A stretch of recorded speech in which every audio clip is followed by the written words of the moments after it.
తెలంగాణ రాష్ట్రంలో ప్రముఖ పుణ్యక్షేత్రమైన యాదాద్రి శ్రీ లక్ష్మీ నరసింహస్వామి వారి దేవాలయంలో మార్చి 1 నుండి 11వ తేదీ వరకు అంగరంగ వైభవంగా బ్రహ్మోత్సవాలను నిర్వహించనున్నారు.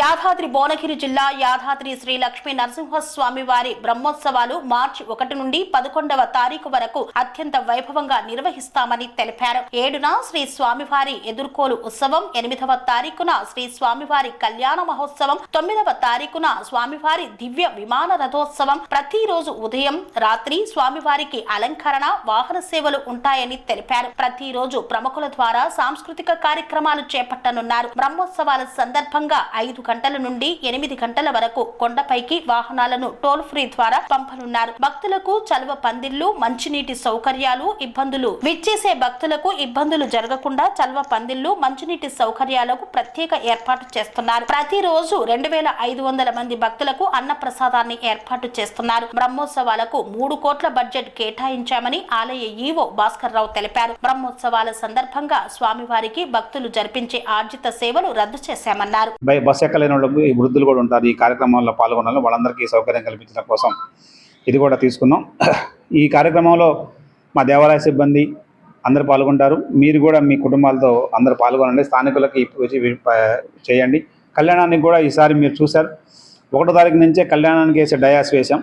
అంటే భక్తులకి ఎటువంటి ఇబ్బంది లేకుండా ప్రశాంతంగా ఒకవైపు సాంస్కృతిక దైవ దర్శనం చేసుకొని ఒకవైపు సాంస్కృతిక కార్యక్రమాలు చూస్తూ మళ్ళీ దీని తర్వాత సేవల్లో కూడా పాల్గొనాలనేది మా ఉద్దేశం. గతంలో ఒక 8-9 ఏళ్ల క్రితం సేవలన్నీ కూడా 8:30 తర్వాతనే స్టార్ట్ అయ్యాయి. ఎందుకంటే భక్తులందరూ కూడా సేవలు దర్శనానికి వచ్చిన భక్తులు ఈవినింగ్ ఉండేవాళ్ళు కాదు. ఎక్కువ స్థానిక భక్తులు పార్టిసిపేట్ అయ్యి సేవల్లో పార్టిసిపేట్ అయ్యేవాళ్ళు. ఇంతకుముందు గత 4-5 ఏళ్ల నుంచి 6కి 6:30కి తీయటం వల్ల స్థానిక భక్తులు ఇంట్లో పనులు చేసుకొని రాలేక అది కొంచెం ఇబ్బందిగా ఫీల్ అవుతున్నారు. ఈ సాంస్కృతిక కార్యక్రమాలు, స్వామివారికి నైవేద్యం అన్నీ అయిన తర్వాత 8:30కి సేవ బయలుదేరి 10 వరకు ఈ సేవని కంటిన్యూ చేసి సేవలో స్వామివారికి ప్రదక్షిణ చేసి ఆ సేవ ప్రాముఖ్యాన్ని భక్తులందరికీ తెలియపరిచి భక్తులకు కూడా ఆ సేవలో పాల్గొనే అవకాశం కల్పించాలని దేవస్థానం భావించింది. ఈ ప్రతిపాదనను కూడా ప్రభుత్వానికి పంపి దీన్ని కూడా తీసుకుంటున్నాం. ఇది ముఖ్యంగా భక్తులు ఎక్కువ పార్టిసిపేషన్ కావాలనే ఉద్దేశంతో ఈ సేవలను చేస్తున్నాం. ఒకసారి ప్రవచనం అయిపోయిన తర్వాత దాదాపు ఒక 2-3 వేల మంది భక్తులు ఉంటే ఆ 2-3 వేల మంది కనీసం ఒక 1000 మంది అనే ఈ సేవ ఉద్దేశం ఏంటి, ఈ సేవ ఎందుకు కడుతున్నాం, గరుడ వాహనం ఎందుకు వాడుతున్నాం, హనుమంత వాహనం ఎందుకు వాడుతున్నాం, ఈ వాహనాలన్నీ వాడడం ఉద్దేశం ఏంటి అనేది తెలియాలి. అందరం చూస్తున్నాం కానీ ఈ వాహనాల ప్రాముఖ్యత తెలియదు. ఇవన్నీ తెలుసుకోవడం కోసం ఈ కార్యక్రమం చేపట్టడం జరిగింది. కాబట్టి ఈ బ్రహ్మోత్సవాలు ఎక్కువ సంఖ్యలో పాల్గొని భక్తులతో పాటు స్థానికులు అందరూ పాల్గొని విజయవంతం చేయవలసిందిగా కోరుతున్నాము. ఓం శ్రీ లక్ష్మీనరసింహాయ నమః. ఓం శ్రీ లక్ష్మీనరసింహాయ నమః.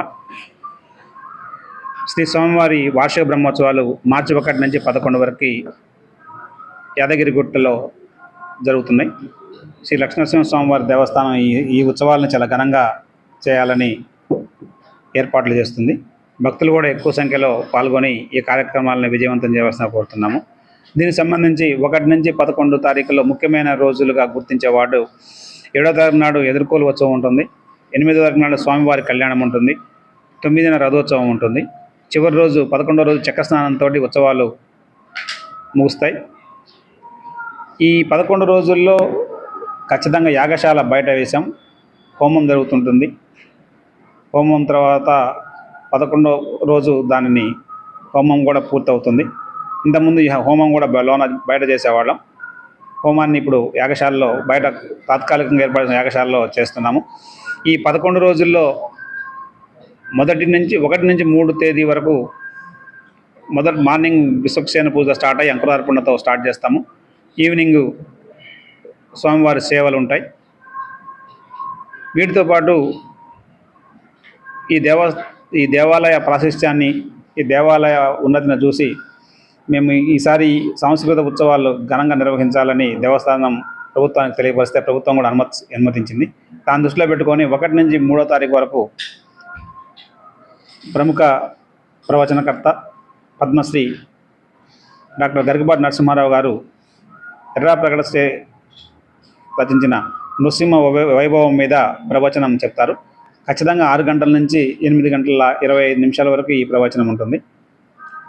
4వ తారీఖు నాడు ప్రముఖ సంగీత దర్శకుడు మాధవపెద్ది సురేష్ గారిచే భక్తి సంగీత కాన్సర్ట్ ఉంటుంది. అది కూడా 2:30 గంటల కార్యక్రమం. 6 గంటల నుంచి 8:25 వరకు ఉంటుంది.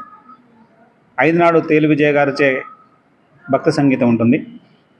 6 నాడు ప్రముఖ వాగ్గేయకారులు అన్నమాచార్య ట్రస్ట్కి ఇంత గతంలో పనిచేసిన వారు తిరుమల తిరుపతి దేవస్థానం ఆస్థాన విద్వాంసులు శ్రీ గరిమెళ్ళ బాలకృష్ణ ప్రసాద్ గారి సంగీత విభవరి ఉంటుంది. 7వ తారీఖు నాడు స్వామివారికి శోభరాజు గారిచే అన్నమాచార్య కీర్తనలు, త్యాగరాజ కీర్తనలు, భక్తి సంగీతం ఉంటుంది.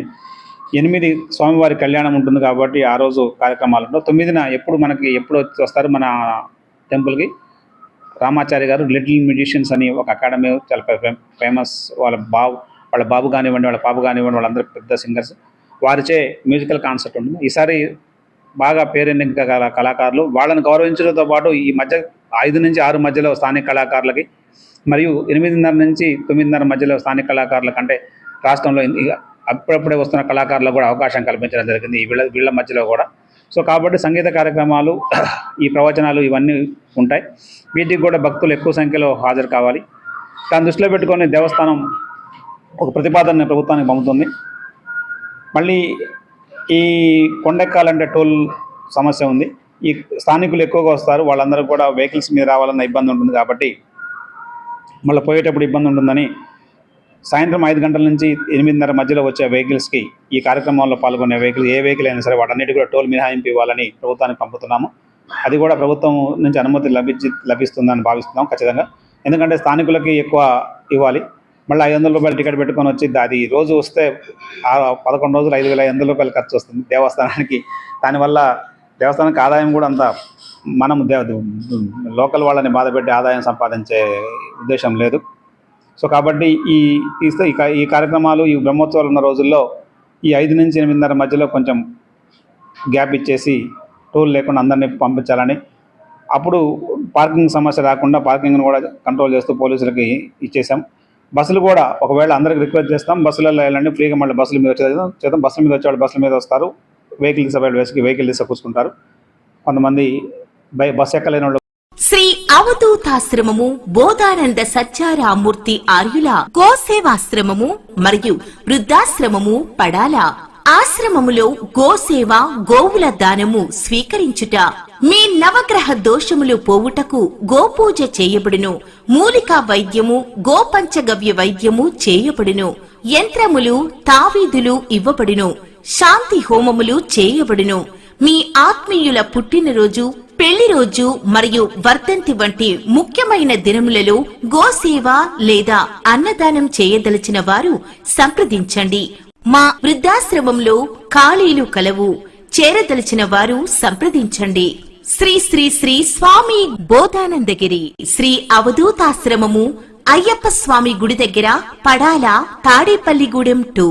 Cell numbers 7981356374, 96180341138.